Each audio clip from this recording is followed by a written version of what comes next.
नमस्कार मित्रांनो, आज आपण रेकीजल या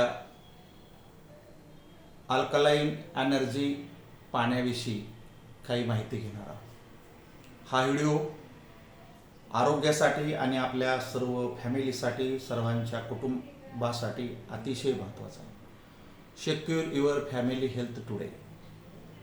आज भेसळीनं जो कहर केलेला आहे, ती भेसळ पाण्यापासून तर सर्व अन्नपदार्थ, दुधाचे सर्व पदार्थ आणि कपाळाला लावायच्या कुंकवापर्यंत गेलेले आहे। आपण जगाचं मत परिवर्तन किती करू शकू मला माहिती नाही, परंतु आजच्या काळात आपल्याला सुरक्षित राहायचं असेल तर secure your family health today. तुमची फॅमिली सुरक्षित ठेवा, आणि ती सुरक्षित ठेवायची असेल तर आपण जे मार्केटमधून भाजीपाला आणतो, फळफळावळ आणतो, पदार्थ आणतो, हे आपल्याला कळणार नाही यामध्ये काय केमिकल आहेत, काय फर्टिलायझर्स आहेत।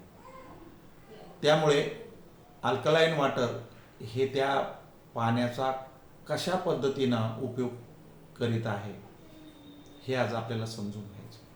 नमस्कार मित्रांनो, मी सुदाम पानेगावकर, रेकीजल विशेषज्ञ। पाण्याचे 25,000 प्रकार आहेत, समुद्राच्या मिठापासून तर शेवट त्याचा अमृतापर्यंत होतो।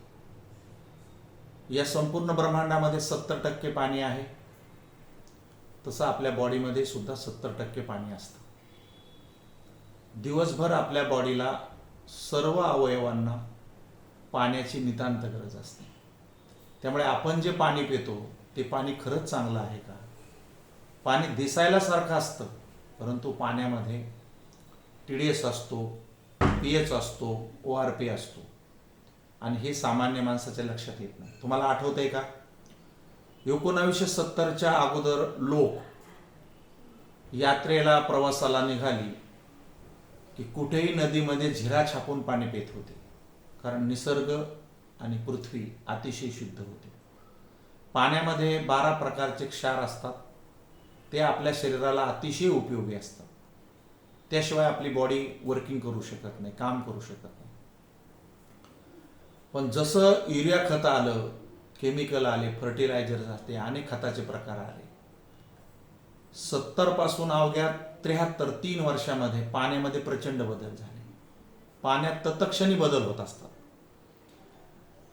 आणि बदल झाल्याच्या नंतर सरकारने वेळोवेळी याची काळजी घेतली, आणि लोकांना त्या काळात बॅनर नव्हते, प्रिंटिंग प्रेस नव्हते, ऑफसेट नव्हते, ते गेरू काव त्यांनी सर्व गावाच्या चांगल्या भिंतीवरती लिहून पाणी उकळून प्या, पाणी गाळून प्या, हे तेव्हापासून आतापर्यंत सरकार करत आहे। परंतु जे हजारो लाखो टन आपण खत आणून टाकतो, जे केमिकल टाकतो, हे बाहेर नाही ना जात। त्याचं पर्क्युलेशन विहिरीमध्ये, बोरमध्ये, तलावामध्ये आणि जमिनीतच होतं। त्यामुळे पाणी इतकं बदललं की 80च्या दशकामध्ये आपल्याला पाणी फिल्टरचं प्यावं लागलं। 80-85ला जेव्हा ॲक्वा सुरू झाला तेव्हा लोक ॲक्वाचं पाणी पिऊ लागले। परंतु त्याच्यावरती आता अशी गडबड आहे की आपल्या बॉडीला जो TDS लागतो तो 100 ते 200च्या मधात असावा। खरा तर तो 150च असावा, परंतु शुद्धीकरणाच्या नावाखाली कोणत्याही पाण्याचा TDS जर चेक केला बाटलीतल्या, तर तो 50 पेक्षा वर नसतो। त्यामुळे हाडं दुखतात, आजार होतात। जेवढे आजार असतात ना, ते सर्व आजार आपल्याला पाण्यापासून होतात। त्यामुळे आपण पाणी चांगलं पिलं पाहिजे। हे मशीन काय करतंय, तर तुमच्या पाण्यामध्ये ज्या ज्या प्रकारच्या दूषित गोष्टी आलेल्या आहेत त्या पहिल्यांदा बाजूला करतंय, आणि तुम्हाला एक चांगलं पाणी, नैसर्गिक पाणी देतंय। त्यामुळे भाजीपाला असेल तर या पाण्यामध्ये धुवून घ्या, स्वयंपाक करायचा असेल तर या पाण्यामध्ये धुवून घ्या, स्नान करायचं असेल तर या अल्कलाइन वॉटरमध्ये करा, पाणी प्यायचं असेल तर हेच पाणी प्या, कारण तुमची किडनी महत्त्वाची आहे। पाण्याचा पहिला इफेक्ट किडनीवरती होतो, किडनी ब्रेनला कळवते, ब्रेनचा इफेक्ट आपल्या हार्टवरती होतो. अर्थात अतिशय महत्त्वाच्या तीनही विभागाला पाण्याचे जर क्षणोक्षणी बदल होत असतील तर ते पाणी आपण सावध घेतलं पाहिजे. मला माहिती नाही की जगामध्ये कुठलं पाणी कसं आहे, पण तुम्हाला सांगून ठेवतो आज भारतातलं आपल्या 7 मुख्य नद्या आणि 52 उपनद्या, या सर्व नद्याचं पाणी हातात सुद्धा घेण्यासारखं आपण ठेवलं नाही. इतकं प्रदूषण आपण सर्वांनी केलेलं आहे. याला आपणच कारणीभूत आहोत आणि ती सजाही आपल्याला मिळते. कधी शुगर, बीपी, पांढऱ्या पेशी, लाल पेशी, पेशी वाढल्या हे शब्द कानावरती पण नव्हते.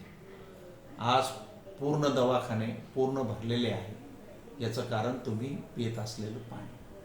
मी पुनश्च आपल्याला खूप छान माहिती देणार आहे, परंतु पहिल्यांदा एवढंच सांगेन, तुमचं प्यायचं पाणी बदला, ते चेक करा आणि चेंज वॉटर चेंज लाईफ. तुम्ही पाणी बदला, तुमचं जीवन 100% पूर्णतः बदलून जाईल. भेटूयात पुन्हा अशाच महत्त्वाच्या भागासह. Reiki gel alkaline strong water.